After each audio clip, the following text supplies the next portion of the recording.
Hey, it's Marley from the Energy Boutique with your energy forecast for Wednesday, August 17th. So today we have the moon in Taurus energy. We're going to slow things down. We're going to try and stay in the moment. We're going to focus on what makes us happy, the little things in life that bring joy and pleasure. We're really trying to stabilize, to ground. If you listen to this week's Ascension forecast, you would know that we're gifted a beautiful opportunity this week to actually slow things down, to actually stabilize, to actually integrate some of the changes in information that, of course, we've just been shocked with over the last couple of weeks as we transit into a higher vibration and frequency. So this particular energy, again, Venus ruled, is going to get us in touch with what it is that we're actually in love with, what we're passionate about, what brings us happiness, what brings us a desire, what brings us this playful, creative energy. Why do we know this? Because Venus is currently dancing in the fiery energy of Leo.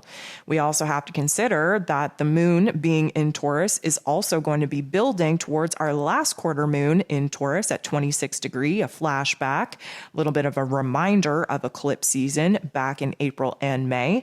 And we are definitely going to be feeling the low and slow energy of trying to keep us in the present moment.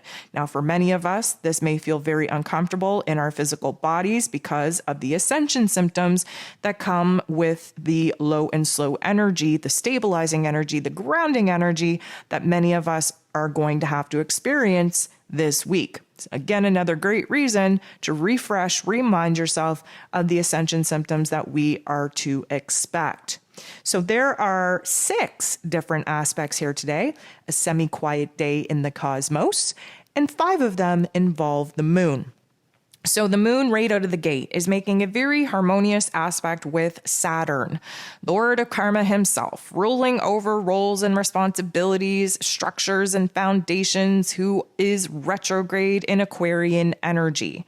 Now, the Aquarian energy is constantly having us project ourselves in the future, to catch a vision, to catch a dream, so that we can start aligning in our here and now with what it is that we need to do to actually create the scenario, the dream, the vision that we are holding for ourselves in our mind's eye.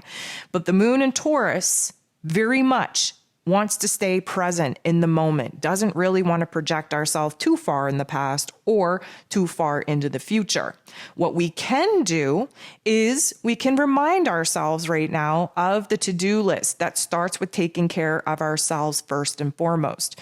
The Taurus energy very focused on us as the individual, while the Aquarian energy focuses on everyone else. So what roles and responsibilities do we have to ourselves, to take care of ourselves, to nurture ourselves, to make ourselves feel good, to bring that happiness and joy and pleasure into our own lives before giving our energy away to everyone else?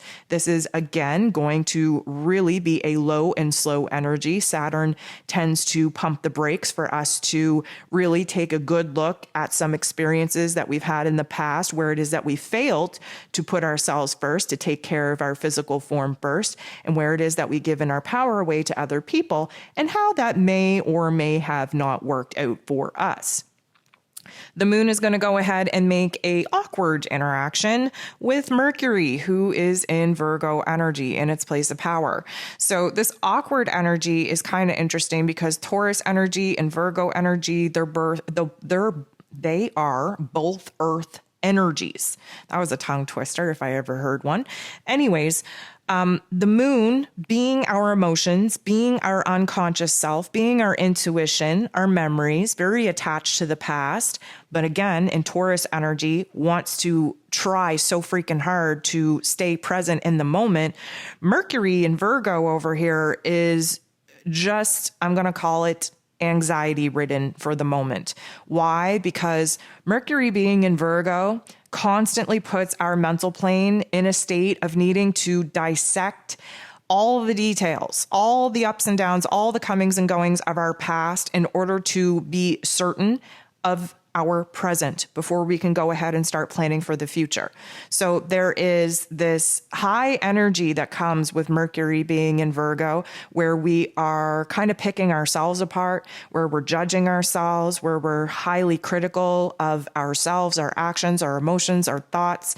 And like the whole goal of Mercury being in Virgo is to break things down and create a little bit of stability in rebuilding oneself, especially in our thoughts, in our perspective, in our ideas. Now, the moon in Taurus just wants to kind of slow things down to come back down to earth while we're very stuck in our heads with Mercury being in Virgo. The Taurus energy wants us to be in our physical body, in our physical form, to kind of, take stock, if you will, on how it is that we're feeling and what it is that we can do to make ourselves feel better, stabilize our energy, stabilize our emotions, be a little bit more grounded, be in touch with the small little things in life that actually bring us joy and pleasure. And this Mercury energy being in Virgo is just so wound up in our mental plane that we might not be able to actually ground ourselves in our physical body, stay in the present moment long enough to enjoy anything. The moon goes ahead and squares Venus. Again, Venus, the ruler over Taurus energy. We're kind of interacting with the ruler of the moon energy right now. A square is also a boxing ring, a confrontation, if you will. There's a conflict, there's a tension. And the moon in Taurus interacting with Venus, its ruler in this way. Venus, of course, is in Leo energy. The reason why we're having this conflict is because Venus, being in Leo energy, just wants to have fun, just wants to put ourselves out there, wants to kind of be social, wants to follow our passion, follow our dreams, listen to our heart space, listen to our soul space, and, just push forward, to be bold, to be brave, to put ourselves out there in the world. Well, the moon in Taurus don't want none of that. We want to curl up in a blanket with a nice book or a movie. We want to, have the sensual pleasures of the experience. We don't really want to be out in the world. We don't want to be actively progressing and pursuing new passions and desires. We just want to sit with ourselves in this present moment, be happy with what's going on in this present moment instead of constantly pushing ourselves to do better, to go after more, to improve, to grow. We just want to enjoy this present moment. So there is going to be a little bit of conflict here. We have to understand that the Taurus energy is a fixed earth energy. We don't want to change. We want to be happy with where it is that we're currently at. Even though we are in a particular cycle and season right now where change and transformation is upon us. And of course, Venus in Leo is all for it. Emotionally speaking, we don't want to push forward right now. We just want to sit in what is. We want to, really take in the beauty, the pleasure, the joy, the happiness, the small little creature comforts of the here and now. And this is why we're having this internalized conflict because, again, Venus just wants to push forward. She wants to grow. She wants to improve. She wants to pursue. She wants new passions. She wants new desires. She wants to just be in a state of creation. And we're just emotionally not prepared for that as of right yet. So the moon goes ahead and interacts with Jupiter. Jupiter wants us to grow. He wants us to improve. He wants us to expand. He wants us to change our beliefs. He wants us to push forward. He wants to magnify whatever it is that we're thinking and feeling. Jupiter, of course, is retrograde. So we are doing a little bit more reflecting than we are, pushing ourselves forward. In Aries energy, a fire energy, really connected with our ego identity, right? So we have to rewind to April, May-ish, where it is that there was this new energy after we busted out of Jupiter being in Pisces, where we jumped into this fire energy of Aries. We wanted to start something new. We wanted to begin a new chapter. We were jumping into new opportunities. We were pursuing new paths without even thinking. We just wanted to change. We wanted to take action. We wanted to move away from the weight, from the heaviness, from the pain, from the suffering that Piscean energy really had us sitting in, because of course the Pisces energy needs to bring everything full circle. We have to heal on a soul level. We were tired of it. We were soaked. We were saturated from that water energy. But now Jupiter needs us to reflect back on where it is that maybe we jumped into things too willy-nilly without thinking, where it is that maybe we pushed too hard to start a new chapter, to initiate a new cycle. where it is that we were too aggressive in detaching from the past, detaching from whatever it was that was, really holding us back and holding us down. Now, one would say, well, aren't we supposed to move forward? Aren't we supposed to grow? Aren't we supposed to improve? Yes, we are, but we're supposed to do it in an organic fashion where we're integrating the past spiritual life lessons as we move forward and take action to grow, to improve, to transform who it is that we are. And many of us just kind of cut the cord and almost in a delusional state pretended that certain things just didn't happen so that we could, keep our eyes focused on the path ahead instead of realizing that our experiences, right, spiritual, tough love, life experiences have been divinely scripted for our evolution, for our growth, for our progress in moving forward. So now we're having to reflect back on all of this, seeing what it is that we could do differently if we were given a second chance to do so. And the moon interacting with Jupiter in this way is likely going to magnify whatever it is that we're thinking and feeling at this particular point in time. And, the moon in Taurus is just struggling right now to stay present, to stay in the moment, to stay in the attitude of gratitude for what we got going on here. Again, not wanting to look too far back in the past, not wanting to project oneself too far into the future, just being content with the here and now. Well, Jupiter is likely not going to allow us to do that. But what Jupiter will allow us to do is at least take a little bit of time to reflect just far enough back to see where we have grown with the life lessons that Taurus gives us, which is new value, new worth within ourselves, new power exchanges and energy dynamics within our own self-confidence, our own self-esteem that spills over to our relationships, new wants, needs, and desires where stability is concerned, and recognizing what it is that we have given birth to, what it is we have created, and what it is that we continue to want to create as we get to move forward. Now, here's where things get interesting. 1:57 p.m. Eastern Standard Time, we have the sun in Leo making a very interesting aspect with Neptune, who is retrograde in Pisces energy. This is where we lose ourselves. This is where we move into a funk.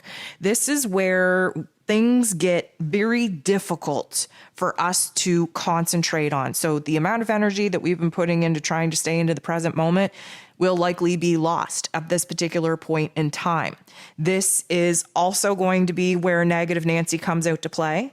This is where we start kind of losing our vision, losing our dream, being disconnected from our intuition. This is when there are a lot of insecurities, doubts, and fears coming up. And here's the thing, this is where we start realizing what is draining our energy. It's very interesting, right?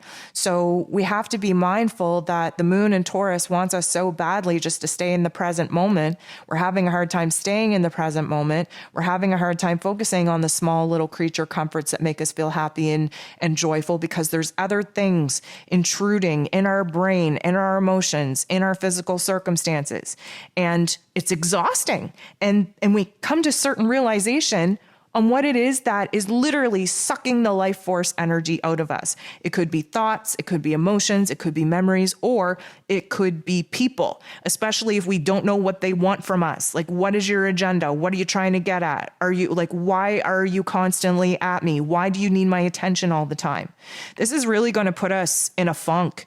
This is going to make us feel like we're out of sorts altogether. And there is going to be a very high difficulty in keeping our concentration and keeping our present moment. This is going to make us very confused on what we're thinking, what we're feeling, and what our next step should be, what our plan should be. And even more than that, because Neptune is very much, about the spiritual lessons in life, if we've kind of neglected our spiritual hygiene, our spiritual practice, we're going to feel even more in a funk, and we're going to feel so overwhelmed. The want, need, and desire to escape, to disassociate, to detach from reality altogether, which of course the moon in Taurus does not want us to do, that it's going to create an inner conflict, an internalized battle on what it is that we actually need to feel safe and secure again. And although, this Neptune and Pisces energy wants us to kind of live in la la land and to have a dream and have a vision for the future, the moon in Taurus does not want to leave this present moment, even if it's uncomfortable. If it's uncomfortable, we have the ability to learn a lot from what is causing the uncomfortability. And when we identify what is causing us the uncomfortability, we can solve it. And just keep in mind, Mercury is in its place of power in Virgo here, the solution provider, but we have to sit in the funk and identify the primary root cause of what's making us feel a certain way before we can dissect it, analyze it, and of course, provide a solution for it. So it is going to get a little bit funky. Adding to that, a couple hours later, we fast forward. Our last aspect of the day is the moon in Taurus, semi-squaring with Neptune. So after the sun does its thing with Neptune, now the moon comes in. The sun is our life force energy, our focus, our ego, our identity in the here and now. And then the moon is our emotions, our unconscious self, what it is that we're overly attached to. The semi-square is a little bit of a tension, and it is suggesting that we are having a hard time trying to identify our wants, our needs, our desires, what we need to feel safe and secure emotionally, what it is that we need to dive into, so to speak, in that Neptune energy in order to actually get to the root cause of what needs to be healed. And again, the disconnect, because the moon in Taurus just wants to stay very grounded, very in the moment, very present with the physical body and the physical circumstances. Things aren't feeling so good right now. We want to disconnect. We want to detach. We want to bury our head in the sand because that Neptune energy overwhelms us. We're so overstimulated, so overwhelmed with the thoughts, with the memories, with the ideas, with the emotions, with the to-do list that we just don't want to deal with life. And this is why we're having such an internalized battle over it, because emotionally speaking, the moon in Taurus wants us to stick in the here and now. And this Neptune energy wants us to float off into la la land, to grasp a vision and a dream of what it is that we want. And technically speaking, emotionally, all we want is to feel happiness and joy and contentment in the here and now, the moon in Taurus. So we are going to have a little bit of a funk to sit in. As we kind of progress through the day, we get to the end of the day, it is going to be a little bit choppy. But again, I invite you to do the work, to do the shadow work. What does shadow work mean? It means the ugliness, the uncomfortability of our thoughts, of our emotions, get down to the nitty gritty on where they actually stem from so that we can solve them. We can alchemize them. We can turn the pain into power. We can turn the darkness into light. In doing so, we clear that out of our physical cellular memory, which means that our physical bodies, our energetic bodies, our emotional bodies are lighter and brighter. That's what we need to do in order to raise our vibration and frequency, in order to create a new reality on a new vibrational system that doesn't have us weighted in these old thoughts, in these old emotions that are of lower vibration and frequency, that of course the shadow work appears in. So that is the day. Navigate it with as much kindness, as much gentleness, as much ease and grace as possible. We're definitely going to need it. Remember that this Taurus energy wants us to take care of ourselves first and foremost. So if you have all of these aspects coming at you where people or situations require your attention and energy, and that pulls you away from doing what is right for you, that is a red flag. That is an aspect that we need to dive into. That is where new boundaries need to be created and implemented. That is where we have to realize that we need to say no, and we need to put ourselves first.